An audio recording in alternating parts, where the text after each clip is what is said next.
Et si on parlait de sport? Les résultats sportifs de la semaine.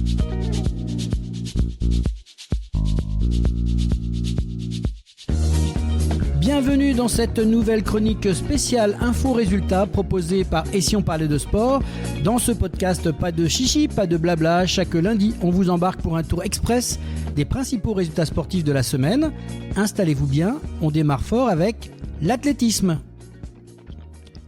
C'était ce week-end les championnats de France à Talence avec des athlètes qui ont assuré un beau spectacle. Les sprints, d'abord, on va commencer par Ryan Zézé chez les hommes et Hélène Parisot chez les femmes qui signent tous les deux un doublé sur 100 mètres et 200 mètres. Aux 400 mètres, Mohamed Abdallah Kounta s'impose lui côté masculin et Alexei Deo chez les femmes. Sur le 800 mètres, surprise avec la victoire de Yanis Méziane, 23 ans, qui décroche son premier titre national en dominant Gabriel Tual, qui était le recordman de France, relégué lui à la 6e place. Chez les femmes, c'est Anaïs Bourgoin qui l'emporte. En patron sur le 1500 mètres, Azzedine Abz n'a pas tremblé et il est champion de France. Chez les femmes, la belle histoire du week-end, c'est Adèle Gay, vice-championne d'Europe Espoir, qui s'offre la victoire face à la grande favorite Agathe Guillemot. Sur 5000 mètres, Yann Schrub et Aude Clavier raflent l'or.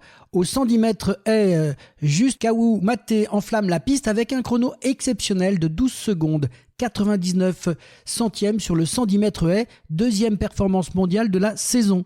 À noter Pascal Martino Lagarde, grand monsieur de l'athlétisme tricolore, qui a décidé de mettre fin à sa carrière à l'issue de ces championnats de France. Chez les femmes, dans 110 mètres haies, c'est Sacha Alessandrini qui remporte ce 110 mètres haies. Sur le 400 mètres haies, Simon Deschamps et Seynabou Camara décrochent le titre. Passons aux 3000 mètres steeple avec Nicolas-Marie Daru chez les hommes et Alice Finot chez les femmes. 5e titre pour Finot qui confirme son règne national. En longueur, Tom Campagne explose son record avec un saut à 8,27 m. C'est la meilleure marque française de tous les temps. Chez les femmes, Hilary Kapska qui s'offre son 3e sacre après un saut à 6,74 m. À la perche, retour gagnant pour Renaud Lavillenie qui s'impose avec un saut de 5,82 m. C'est son 19e titre en carrière. Marie-Julie Bonin, elle, conserve son titre avec 4,63 m. Au triple saut, énorme perf pour Melvin Raffin avec 17,52 m, la deuxième marque mondiale de l'année. Et chez les femmes, victoire d'Anna Susanna Foster-Kata avec 13,73 m. Dans les lancers du poids, Frédéric Dager l'emporte avec un jet de 19,44 m et Naomi Vuta 15,27 m. Au disque, Lolason Djouban chez les hommes, 61,07 m et Mélina Robert-Michon encore et toujours là à 46 ans. Elle décroche son 24e titre national avec un lancer à 61,64 m.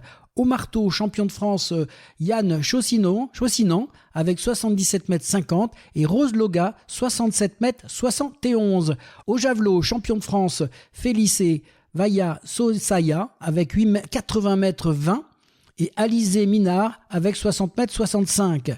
Combiné, il y avait de l'hépathlon avec Esther Condin-Turpin qui l'emporte le titre avec un total de 6090 points. Au décathlon, Mackenson Gletty, de retour après son opération, remporte un deuxième titre avec 8258 points. Et enfin, les marcheurs, Gabriel Bordier signe la meilleure performance de tous les temps sur 10 000 mètres, marche en 37 minutes et 23 secondes. Clémence Beretta, elle, bat son propre record de France en 42 minutes 52, signant la meilleure performance mondiale de l'année. Natation, championnat du monde à Singapour. Les Bleus ont une nouvelle fois brillé dans les bassins de Singapour avec Maxime Grousset qui a réalisé un superbe doublé. D'abord, il remporte son tout premier titre mondial sur 50 mètres papillon, une victoire éclatante. Puis samedi, il récupère sa couronne sur 100 mètres papillon en s'imposant avec autorité. De son côté, Johan Endoy Brouard, 24 ans, s'offre 2 médailles de bronze sur le 100 et 200 mètres d'eau. Notre Léon Marchand, lui, continue d'écrire son histoire. Champion du monde pour la 3e fois sur 200 mètres 4 nages en 1 minute 53 et 68 centièmes. Deuxième performance de tous les temps. Et le dimanche, il enfonce le clou en écrasant la finale du 400 mètres 4 nages, s'offrant ainsi un deuxième titre sur ces mondiaux. Dans les relais, la France termine 3e du 4x100 mètres mixte derrière les États-Unis et les athlètes neutres russes. Enfin, le relais 4x100 mètres 4 nages offre à la France sa 8e et dernière médaille, une belle médaille d'argent pour conclure la semaine. Haltérophilie en Allemagne, énorme. L'Islandais Hartford Björnsson explose le record du monde de soulevé de terre, 505 kilos, de quoi faire trembler le sol et la concurrence. En beach volley, il y avait les championnats d'Europe. Petite déception pour Clémence Vira et Aline Charmereau qui ont été battues en finale face aux Ukrainiennes Yadloun et Lazarenko. Score final 21-23, 21-18, 16-4. Pas loin du titre, mais une belle médaille d'argent quand même. BMX mondiaux de Copenhague, premier sacre mondial pour Arthur Picard, l'Australien Kennedy est deuxième, Eddy Clerté, français, prend le bronze et Joris Dodel, lui, termine aussi au pied du podium. Et bien sûr, on va parler de cyclisme avec le Tour de France Femmes avec Switz. Quelle semaine doublée de Lorena Wiebes sur les étapes 3 et 4. Kim Lecourte prend le jaune après la 5e étape. Maïva Skiban, que l'on a vu, sensation française, 2 victoires d'affilée sur les étapes 6 et 7. Étape 8, Pauline Ferrand-Prévot écrase tout sur l'étape Rennes. Dans la Madeleine, elle prend le maillot jaune. Et la dernière étape, elle conclut le tour avec une 2e victoire d'étape et le classement général. Sacrée sur le Tour de France dimanche et auréolée de 2 victoires d'étape, Pauline Ferrand-Prévot ajoute une ligne à son palmarès et écrit un peu plus de son nom dans l'histoire du cyclisme français comme mondial. Voile Fastnet Race, sur les flots, SVR Lazartigue de Tom Laperche s'impose pour la 2e fois consécutive dans la catégorie ultime. En catégorie IMOCA, l'équipage Petit Prince Keguiner, mené par Elodie Bonafous, devance Charal de Jérémy Bayou et Johan Richomme sur Patrick Arkea, complètent eux le podium. Superbe victoire pour cette course mythique qui fête ses 100 ans. Moto 8 heures de Suzuka, succès total pour Johan Zarco, associé à Takumi Takahashi, une victoire nette pour Honda et une 2e sacre consécutif pour Zarco dans cette course mythique d'endurance. Auto, rallye de Finlande, carton plein historique, Toyota place 5 voitures dans le top 5 avec une victoire de Kalle Rovanperä, premier finlandais à gagner à domicile depuis 2017. Takamoto et Katsuta est 2e et le français Sébastien Ogier complète ce podium.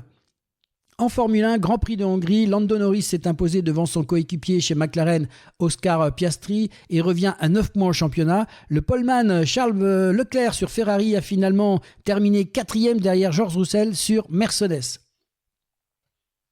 Et maintenant, cap sur l'agenda, voici les grands rendez-vous sportifs à ne pas manquer pour la semaine du lundi 4 au dimanche août. Du 23 juillet au 7 août à Châteauroux, les meilleurs tireurs européens sont toujours à l'œuvre pour la suite des championnats d'Europe de tir. Depuis le 27 juillet jusqu'au 7 août, les cours de tennis de Toronto et Montréal vibrent au rythme des Masters 1000 de l'Open du Canada, ATP et WTA. Ce lundi 4 août, l'équipe de France masculine de basket poursuit sa préparation à l'Eurobasket avec un match test face au Monténégro. À suivre également en tennis le tournoi WTA 1000 de Cincinnati qui débute lui jeudi le 7 août et s'entendra jusqu'au 18 août. Le vendredi 8 août, basket, autre match amical au programme pour les Bleus France-Angleterre histoire de remonter en puissance avant la compétition. Le 8 au 10 août, direction Londres pour le prestigieux Grand Prix Global Champions Tour, rendez-vous incontournable pour les amoureux d'équitation. Du 8 au 12 août, les regards seront tournés vers Mönchengladbach en Allemagne pour le championnat d'Europe masculin de hockey sur gazon. Ce samedi 9 août, l'équipe de France féminine défie l'Angleterre dans un test match à Mont-de-Marsan. Gros choc en perspective en préparation de la Coupe du Monde de rugby féminine qui aura lieu fin août. Football, Ligue 2 BKT, c'est la reprise. Rodez affronte Nancy tandis que Montpellier reçoit le Red Star pour la première journée. Et dès le 9 août, place aussi aux dames, début du championnat d'Europe féminin de hockey sur gazon, toujours à Mönchengladbach, jusqu'au 31 août. Et voilà pour ce gros tour d'horizon sportif de la semaine, des records, des titres, des surprises et surtout la passion du sport au rendez-vous. On se retrouve lundi prochain, même heure, même énergie pour un nouveau Et si on parlait de sport spécial résultat. Et n'oubliez pas, mercredi à 18h pour un épisode exceptionnel Et si on parlait de sport, un an après les JO, morceaux choisis, souvenirs, coulisses et moments forts des Jeux Olympiques de Paris à ne pas manquer. D'ici là, restez curieux, restez sportifs et surtout, ne ratez rien du meilleur du sport.